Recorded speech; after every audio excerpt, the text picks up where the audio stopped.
Everybody, and thank you so much for joining us this morning at Heritage. My name is Brock. I forgot to introduce myself earlier, but I wanted to tell you, whether you're joining in person or online today, how grateful we are to share this time together with you. And we've been praying, and even through our songs for the last few moments, praying that the Spirit of God would awaken our hearts, that the Spirit of God would lead us, call us, motivate us, inspire us. And that's my prayer for you, is that as we dive into the message that we're going to share together today, that this would provide inspiration and some clarity for you for the very next steps on your personal spiritual journey. And so I'm thankful that you're here to be a part of this with us together today.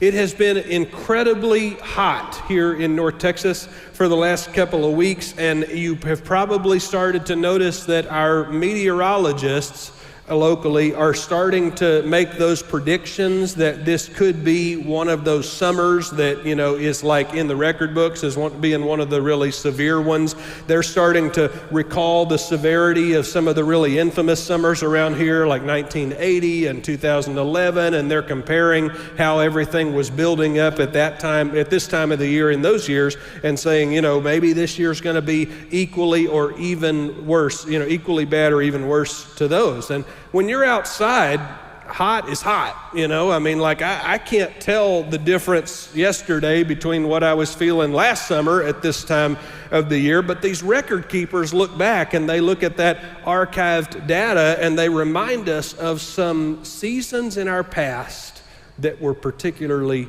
harsh. They look back at 2011 and they say that was the year when we broke the long-standing record for the total number of days over 100 degrees, and that was the year when the average temperature, even at night, all summer long, was about 5 degrees warmer than usual. And like I say, it's not like we can stand outside and think, this feels hotter than it did last year. We don't have that kind of a specific memory of it, but I know most of us are hoping that maybe this is not going to be a new record-breaking summer. It's not going to be the new benchmark that we compare all of our other summers to. But sometimes in life, we go through seasons and we look back on those seasons later and we ask ourselves, why did that have to be so hard? Why did that season of my life have to be so challenging? And if you were with us last week, you remember that we talked about a widely known poem that actually wrestles with that exact human dilemma, that struggle. It's a poem that you've probably heard many times before or seen posted on the wall in somebody's house or decorative someplace. It's usually known by the title Footprints in the Sand. And if you're familiar with this poem, you'll remember the author is recalling a dream where they're walking hand in hand with God down the beach through the sand, and as they look behind them, they can see the footprints that they have been leaving behind them as they've been walking together, but they can also kind of envision the timing of some of the things that they have experienced in their life, and they're thinking to themselves, there's only one set of footprints at the moments in my life that were the most difficult seasons. And that really kind of confuses them. And so this simple poem connects to readers really well because each one of us can remember some hard seasons in our life.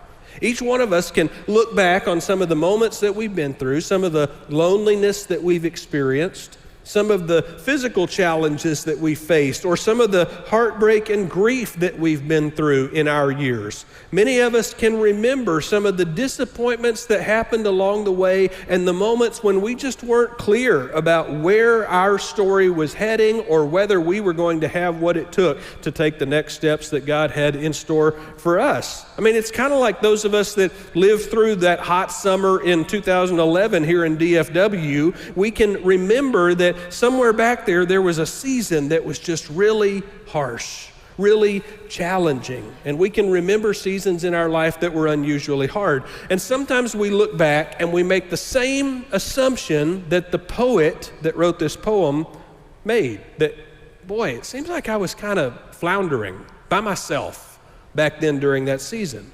And so if you remember the poem, the dreamer takes this issue up with God.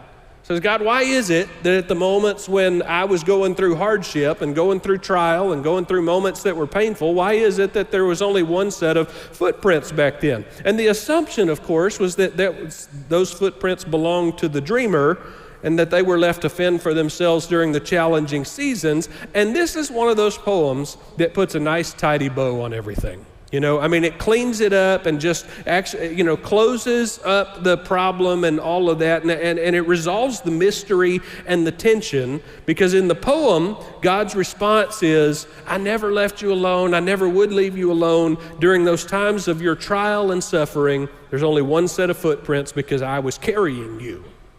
And maybe you remember the first time you read that. And honestly, for a short and simple poem, it's not bad theology.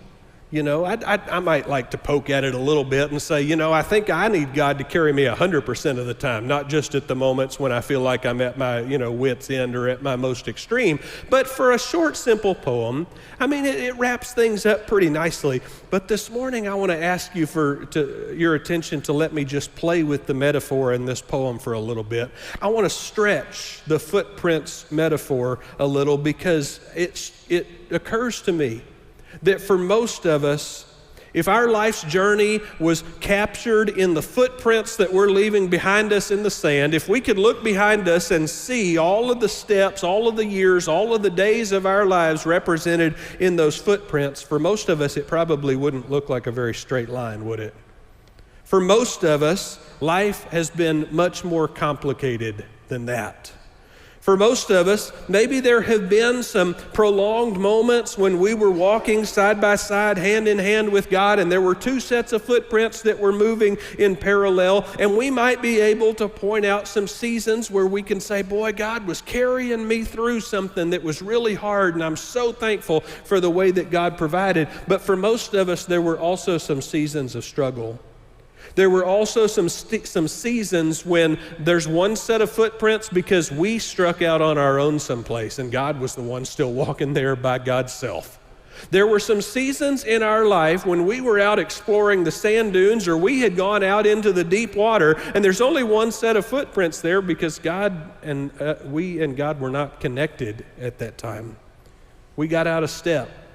We headed in a different direction from the direction that God was going. And sometimes in our history, sometimes in our lives, we have felt disconnected from God because we decided to try something different.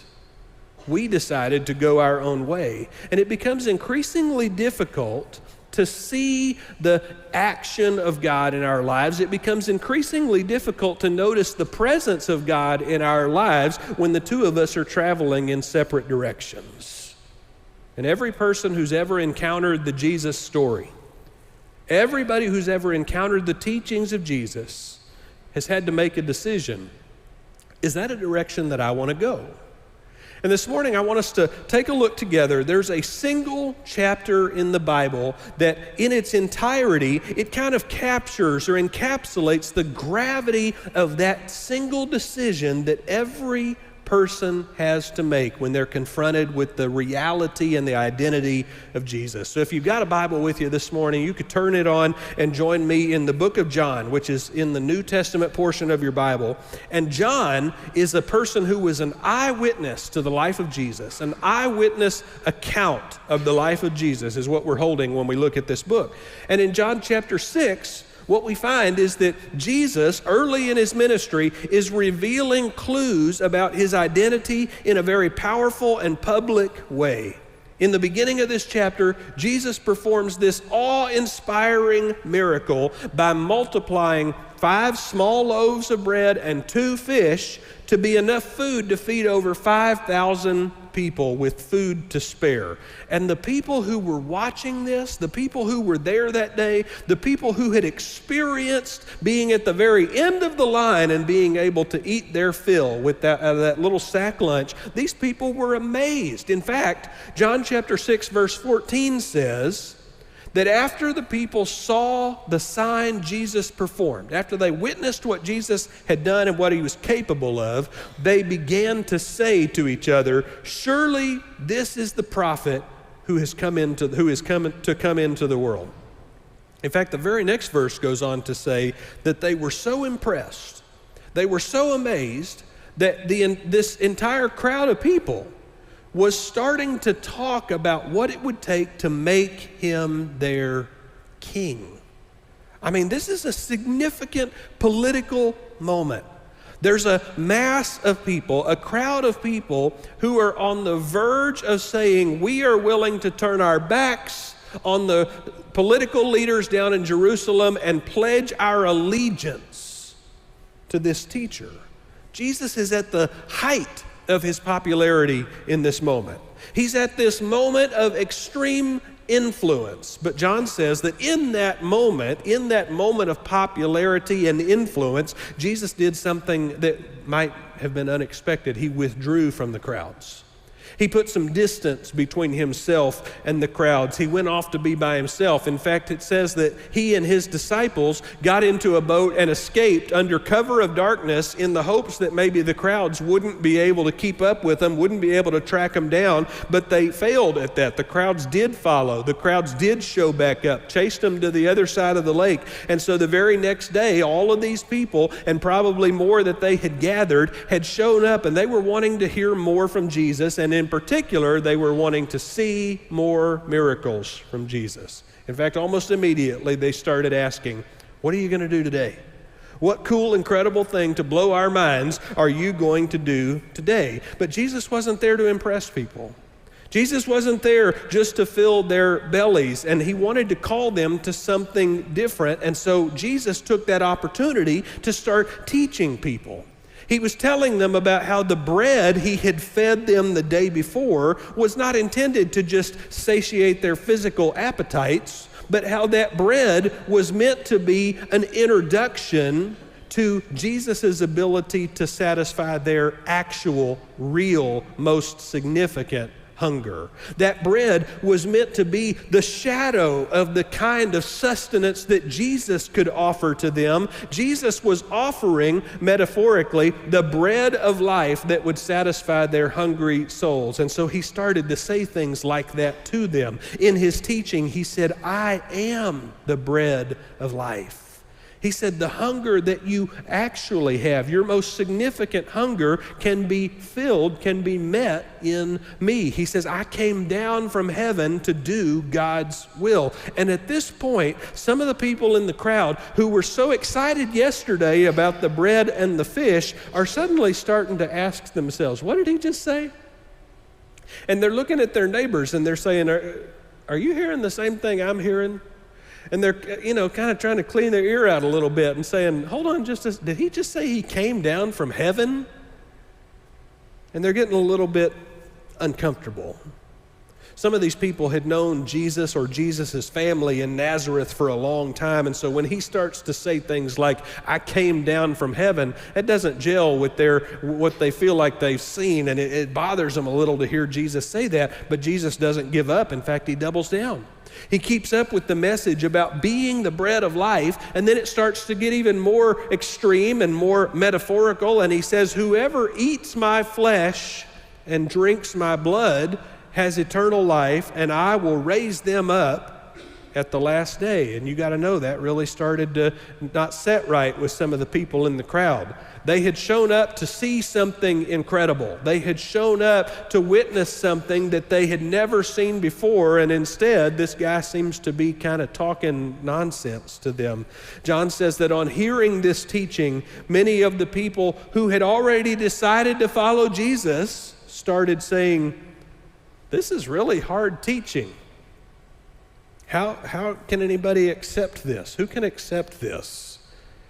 You can imagine them turning to their neighbor and saying, boy, I'm glad we didn't make him king yesterday. I didn't realize that this was the kind of thing he believed. I didn't realize this is the kind of thing that he would say. And Jesus is aware of these conversations that are happening, but again, he doesn't let up. He doubles down. He keeps pressing the issue. And John says in chapter 6, verse 66, he says, from this time, many of the disciples turned back and no longer followed him. Now, a disciple is somebody who's already made a decision. A disciple is somebody who's already made a commitment. But John says from that time, after all of this teaching that was unsettling people, some of the people who had said, yeah, I'm going to be one of his followers, some of the people who had already made a decision to be obedient and to learn from Jesus, some of those people said, I didn't realize I was getting into that. I didn't realize that's where this movement was going. I didn't realize that's where this was going to lead. And so they quit following. Wherever he went the next day, they didn't bother to try to find him. They didn't bother to show up. They were finished. They loved what he was doing yesterday. They loved what he was doing on the day when he multiplied the loaves and the fish. In fact, they were so impressed in that moment that they were willing to turn their backs, to rebel against all of their established political leaders and pledge their allegiance to this guy. But then 24 hours later, Jesus went from the moment of his greatest popularity to losing the majority of the people who had said, I'm with you. In fact, it dwindled down to a small group of people, but he hadn't lost them all. John says that some of the core group, the 12, the original group of disciples that Jesus had handpicked one by one and invited to drop everything, to leave behind their prior occupations and obligations, that original group of 12 men were still there. And their minds were probably racing, and they were probably trying to imagine for themselves what they were going to do. But before they even have a chance to make a decision or make a move, Jesus puts the question in front of them and says, you don't want to leave too, do you? As if to say, what are you going to do? It's decision time. And at some point, I think this question that Jesus asks, you don't want to leave too, do you? I think this question is a crucial question for everyone who associates with Jesus. Because the fact is that even though Jesus did come to serve humanity, and Jesus' own nature and Jesus' own love inspired Jesus to come and give his life, the fact is that Jesus doesn't take directions from anybody. Jesus doesn't take directions from the people who follow him. Jesus doesn't take directions from the people who want to benefit from his power. Jesus decides what he's going to say and where he's going to go and what he's going to do. Jesus decides what his disciples need. Jesus decides what would most benefit the world that he loves. And Jesus invites us into a journey. Jesus invites us into a relationship. Jesus invites us to be followers, to be disciples, but that doesn't mean that the disciples get to choose the destination. Jesus is in charge of this journey. And what we're witnessing in this text, if you look at the entirety of John chapter 6 and the movement of all the way from the huge popularity with the multitudes of people down to this dwindled little group of followers who remain, what we're seeing is that many people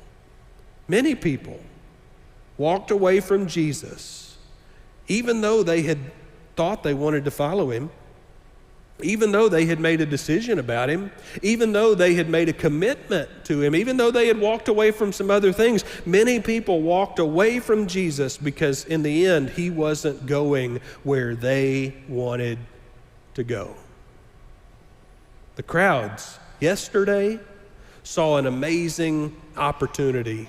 They saw an opportunity to be able to get in on the ground floor with this movement that was led by a miracle-working, charismatic leader who could satisfy their hunger in any situation. I'm sure they were imagining that no matter where this movement took them, no matter what challenges were ahead, no matter what battles they had to fight, they would never have to call in reinforcements because Jesus could just provide everything that they needed. And they saw an opportunity to ride Jesus's coattails into an easier life, but none of that was Jesus's mission.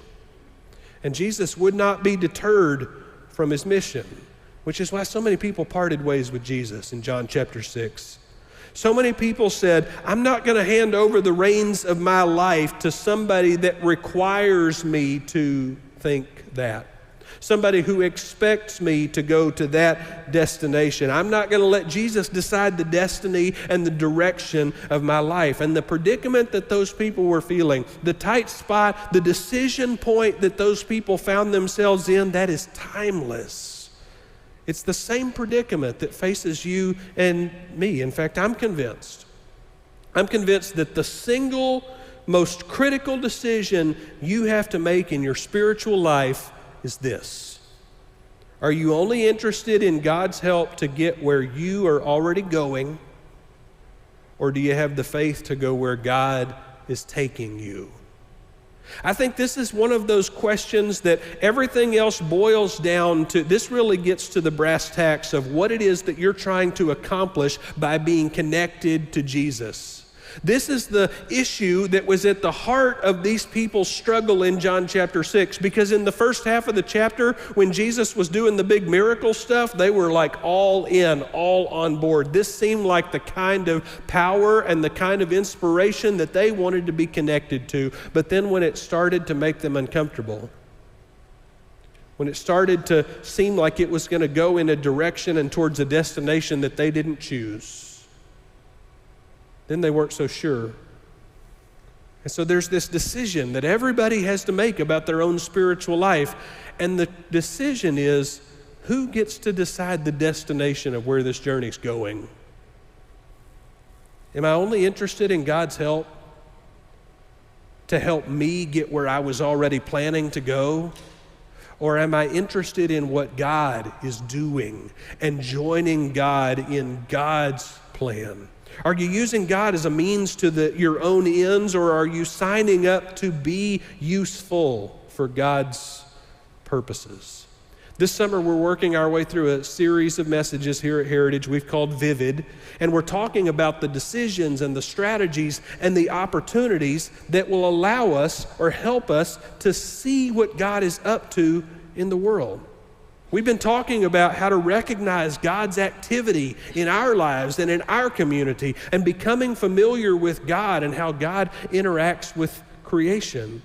And it sounds obvious, but the surest way to see God at work is to look for some place that God's already working, to stick close and pay attention to what God is already doing. As opposed to moving through life and carrying out your own plans and following your own dreams and hoping that you might see evidence that God is blessing that, looking around every corner and under every rock and behind every tree and hoping to see some evidence that God is joining you on your journey. The surest way to see what God's up to in the world is to stick close to what God's already doing, to pay attention to the places where God is already at work. You could imagine your life a bit like an apprenticeship program. I mean, in an apprenticeship, you have an intern and a mentor, an apprentice and a leader, somebody who is being invited to watch and pay attention and imitate and stick close to what the mentor is doing. And maybe in your field of work, maybe you've had to have some kind of licensure or enough training to even be qualified to touch the equipment or to do the things that you do. There's lots of things you can learn by reading. You can learn a lot of details and technical, aspects of the position. But if you're wanting to perform surgery or counsel people or pilot a ship, they're not going to let you perform those procedures. They're not going to let you touch that equipment until you've apprenticed under an experienced mentor. And in the life of faith, our job, the calling that we have, is to live like Jesus. Our task, our mission is to live with the same kind of selfless, loving principles that Jesus modeled for us. And so Jesus invites us to this apprenticeship. Jesus invites us to come and learn. Jesus invites us to come and to follow him, to watch how he interacts with people, to pay attention to how he's engaging with the creation that he loves. And this is what we see Jesus do time and time again.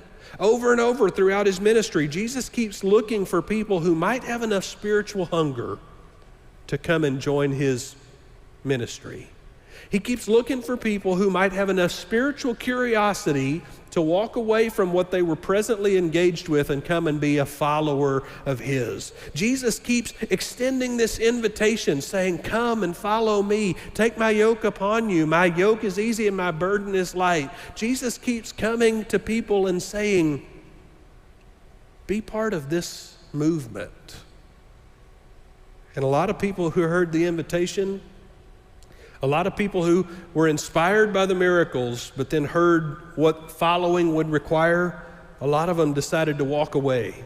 Even though they were impressed, even though they were amazed at some of the miracles that they had seen Jesus perform. But the people who accepted the invitation, the people who said yes, the people who dropped everything, who walked away from their nets and their ledgers and their businesses and their boats, the people who said yes to Jesus' invitation, they got to see up close and personal what God was all about.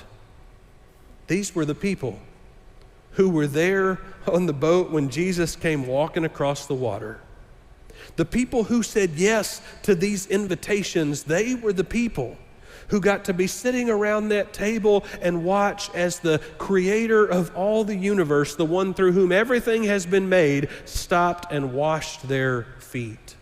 The ones who said yes to the invitation, they were the ones to whom the resurrected Lord appeared in person and proved His identity and His existence. These people who said yes to the invitation, they were the ones who were in the upper room at the moment when God breathed the power of the Holy Spirit that came and lighted on them and inspired them and equipped them and empowered them to be able to have the courage to take the good news of Jesus to the furthest extents of the known world. These people who said yes got to see so much of God. They got to experience God speaking to them, leading them, talking to them through dreams, moving in their life, saving them from certain danger and death. They got to see God do so much, and it all happened because when Jesus said, "Follow me," they gave up their prior commitments and destinations and said, "I'll go where you want to go." It all happened because when Jesus invited them, they said yes. Rather than expecting Jesus to join their journey, they joined Jesus on His. And this is the challenge that's still here for us today. Because even today, 2,000 years later, each of us has a decision to make. And it all boils down to that one question. Are we only interested in God's help to get where we thought we wanted to go? Or do we have the faith to go where God's taking us? Are we inspired enough? Are we willing enough? Are we capable of putting aside our own ambition to listen to where God wants to go? Because see, Jesus is not recruiting fans. Jesus is not recruiting fans who will stand on the sideline and cheer and say, "Thank you so much for multiplying. Hey, pass some more of that fish and bread." Jesus is not looking for fans who want to use faith as just a side item, a side dish on their life that already has its own direction and its own plan. Jesus is recruiting followers. But the promise is this: when you decide to be a follower of Jesus, when you decide to be somebody who gives your life and its purpose and direction to Jesus, you get to see a side of God. You get to see characteristics of God. You get to see aspects of God that the fans don't get to see. And so as we begin or continue this conversation together this summer, the question that's there for us is, are you going to be a follower? Or are you just going to be a fair weather fan of Jesus? Would you be one of those who, when all of the rest of the crowd seems to be walking away, when all of the rest of the crowd seems to be freaked out and bothered by what Jesus is calling them to do, would you be one of those people who says, "You're the only way. Jesus, you're the only way for me. Where else would I go?" Would you be somebody who's committed to be a follower?